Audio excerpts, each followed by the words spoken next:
Hello and welcome to this guided body movement session, which is specifically for children, but also for adults, whoever feels the call to join me. So we're traveling today through the Himalayan mountains, which means that we're starting with a mountain pose. And for the mountain pose, you're coming with your feet hip distance apart, very firmly on the ground. We can wiggle a little bit back and forth to really feel the grounding of our mountain, the rock, which is so firm on the floor, and come to a very sturdy standing position. Rolling our shoulders 3 times back and keep the shoulders open like this, and extend the shoulders with our hands that are open and very firm. So imagine you are one of these very strong and tall Himalayan mountains that are very sturdy and firm. The rock is really hard, and so is your body. So make everything very hard and strong. And you can also look up a little bit and feel the grounding, the footing with your feet, and become very still in this mountain pose. Take a deep inhale and exhale. And from this mountaintop, actually, we can look down and see that there are a lot of trees at the foot of this tall Himalayan mountain. So we're transitioning into a tree pose, for which we take one leg and put the leg on the side on our foot like this, or we bring our foot a little up on the calf muscle, or if you feel you are a very high tree, maybe you can bring your foot into your inner thigh and just press that foot inside and keep that thigh very strong so that you have really good balance in that tree pose. And then if you're having a good balance today, maybe you can even bring your arms up and grow into this really tall Himalayan tree that is there with its huge canopy. So you can also move your arms up and down to see the full range of the strong tree that you are. And maybe there's a little bit of wind coming also, so you can explore how this feels if you're becoming a little wobbly and trying to still hold yourself. And if your leg comes down, no problem, you bring it back up here. Or if you feel this is too shaky, then you bring your foot a little lower, or you put it even on the ground. Whatever tree you are, all the trees are there in their own shape and in their own pace. And of course, there's not only one tree, there are also other trees. So we're changing from this tree into another one, which means we're changing our legs. So now you're bringing the other foot on the inside of your calf. And again, you have the options to just be the tree in this position, or if you feel you want to try out a little higher, you bring your foot on your calf muscle, or if you want to be a very tall tree today, it may vary, you can bring your foot even inside your thigh and press it firmly against your inner thigh. Wow, see the wind is starting again, and hold it with your other thigh. And then again, bring your arms up, and wow, it seems very windy where my tree is standing, as you can see.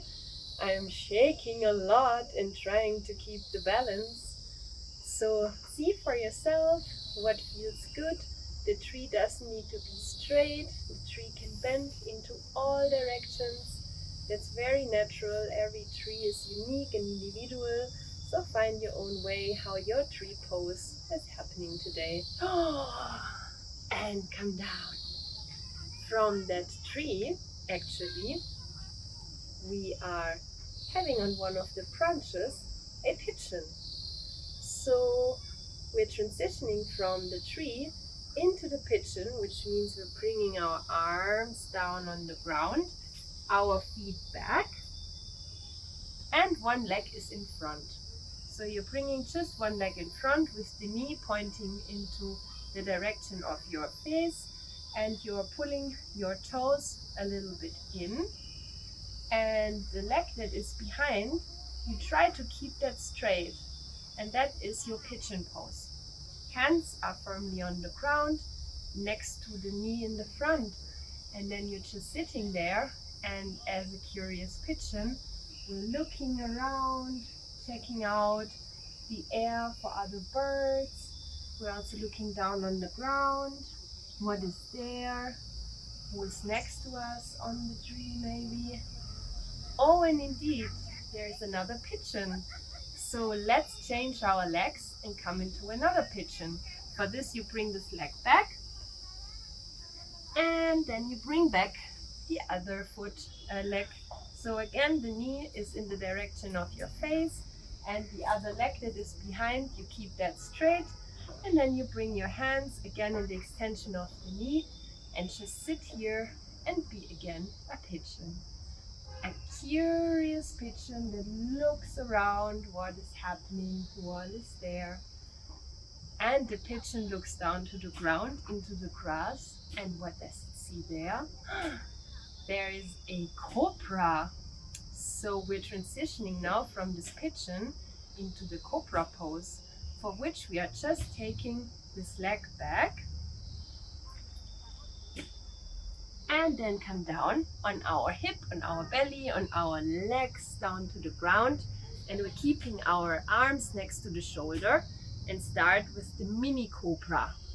The mini cobra looks around in the grass, and then the cobra gets more curious and wants to see more. So the cobra comes up in its full length, which means we're not letting our shoulders hang loose. We're actually pressing our body up. So be that very strong cobra with strong arms and strong shoulders, back, head up.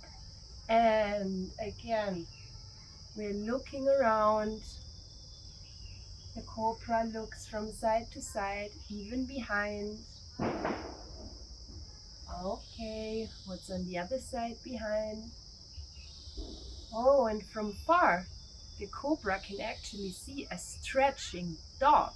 So we are transitioning from this cobra pose into a downward facing dog, which means we're coming on our toes and bring our hips up in the air. And I'm showing this from the side. So we're bringing our legs behind, the hip is the highest point, firmly on the ground, and we're pressing our upper back down towards the mat. The dog is really stretching himself, comes high up on the toes, lets the heels down, and really stretching the back. And then the dog slowly starts walking. We're pressing one heel after the other into the ground, and slowly the dog gets faster and faster, and the dog starts to run.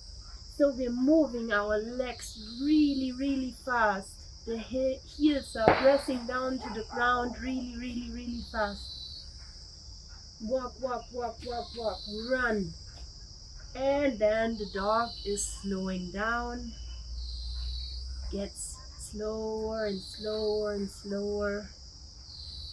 And finally the dog comes to a halt, stretches again, now into the other direction by letting the hip down, looking up, and bringing the hip up again. And then the dog takes rest, comes down, lays down, hip comes to the heels, and then we can just put our head on our arms and be that resting dog that takes a break from everything. Deeply inhale and exhale. Maybe the heartbeat is a little faster or the breath is a little faster. Just observe that. Calm down.